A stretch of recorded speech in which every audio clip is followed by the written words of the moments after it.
भगवान श्री कृष्ण कहते हैं कि परिवर्तन संसार का नियम है। जिसे तुम मृत्यु समझते हो वही तो जीवन है।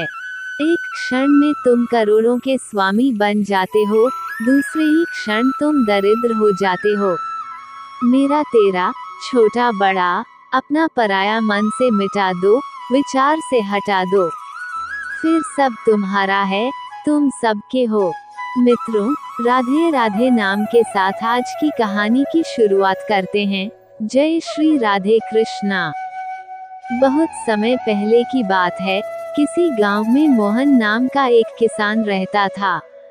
वह बड़ा मेहनती और ईमानदार था। अपने अच्छे व्यवहार के कारण दूर दूर तक लोग उसे जानते थे और उसकी प्रशंसा करते थे। पर एक दिन जब देर शाम वह खेतों से काम कर लौट रहा था, तभी रास्ते में उसने कुछ लोगों को बातें करते सुना। वे उसी के बारे में बात कर रहे थे। मोहन अपनी प्रशंसा सुनने के लिए उन्हें बिना बताए धीरे धीरे उनके पीछे चलने लगा। पर उसने उनकी बात सुनी तो पाया कि वे उसकी बुराई कर रहे थे। कोई कह रहा था कि मोहन घमंडी है, तो कोई कह रहा था कि सब जानते हैं वो अच्छा होने का दिखावा करता है।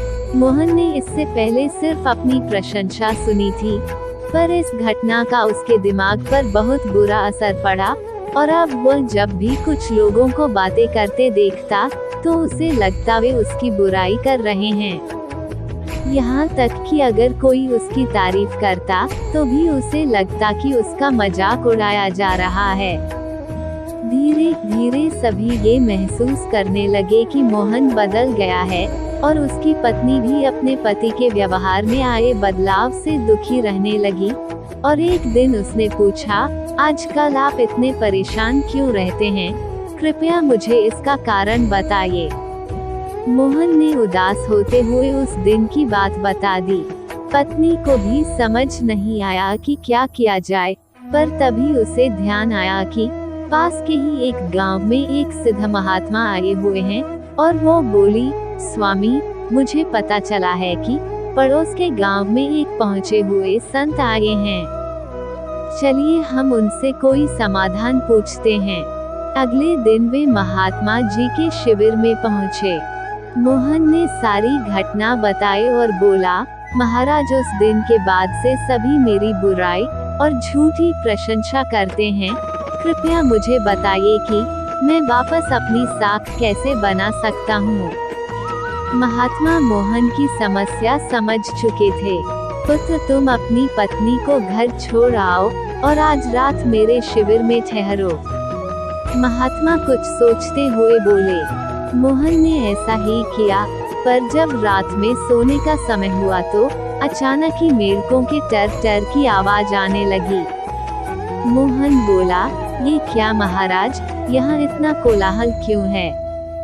पुत्र, पीछे एक तालाब है। रात के वक्त उसमें मौजूद मेघ अपना राग अलापने लगते हैं, पर ऐसे में तो कोई यहाँ सो नहीं सकता। मोहन ने चिंता जताई। हाँ बेटा, पर तुम ही बताओ हम क्या कर सकते हैं? हो सके तो तुम हमारी मदद करो, महात्मा जी बोले। मोहन बोला, ठीक है महाराज, इतना शोर सुन के लगता है इन मेघों की संख्या हजारों में होगी। मैं कल ही गांव से 50-60 मजदूरों को लेकर आता हूँ और इन्हें पकड़कर दूर नदी में छोड़ आता हूँ। और अगले दिन मोहन सुबह सुबह मजदूरों के साथ वहाँ पहुँचा। महात्मा जी भी वही खड़े सब कुछ देख रहे थे। तालाब ज्यादा बड़ा नहीं था। 8-10 मजदूरों ने चारों ओर से जाल डाला और मेढकों को पकड़ने लगे। थोड़ी देर की ही मेहनत में सारे मेघ पकड़ लिए गए। जब मोहन ने देखा कि कुल मिलाकर 50-60 ही मेघ पकड़े गए हैं, तब उसने महात्मा जी से पूछा, महाराज, कल रात तो इसमें हजारों मेघ थे, भला आज वे सब कहाँ चले गए? यहाँ तो बस मुट्ठी भर मेघ ही बचे हैं। महात्मा जी गंभीर होते हुए बोले, कोई मेघ कहीं नहीं गया। तुमने कल इन्हीं मेढकों की आवाज सुनी थी। ये मुट्ठी भर मेघ ही इतना शोर कर रहे थे कि तुम्हें लगा हजारों मेघ टर टर कर रहे हों। पुत्र, इसी प्रकार जब तुमने कुछ लोगों को अपनी बुराई करते सुना तो भी तुम यही गलती कर बैठे। तुम्हें लगा कि हर कोई तुम्हारी बुराई करता है, पर सच्चाई ये है कि बुराई करने वाले लोग मुट्ठी भर मेघ के समान ही थे।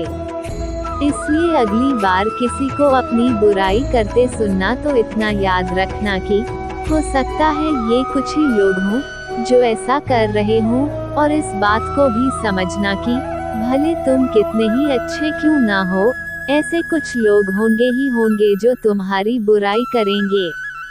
अब मोहन को अपनी गलती का एहसास हो चुका था।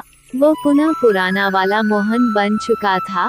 मित्रों, मोहन की तरह हमें भी कुछ लोगों के व्यवहार को हर किसी का व्यवहार नहीं समझ लेना चाहिए, और सकारात्मक सोच के साथ अपनी जिंदगी जीनी चाहिए। हम कुछ भी कर ले, पर जीवन में कभी ना कभी ऐसी समस्या आ ही जाती है जो रात के अंधेरे में ऐसी लगती है मानो हजारों मेघ कान में टर टर कर रहे हों।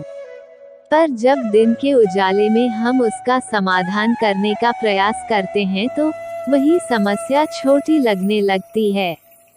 इसलिए हमें ऐसी स्थिति में घबराने की बजाय उसका समाधान खोजने का प्रयास करना चाहिए, और कभी मुट्ठी भर मेढकों से घबराना नहीं चाहिए।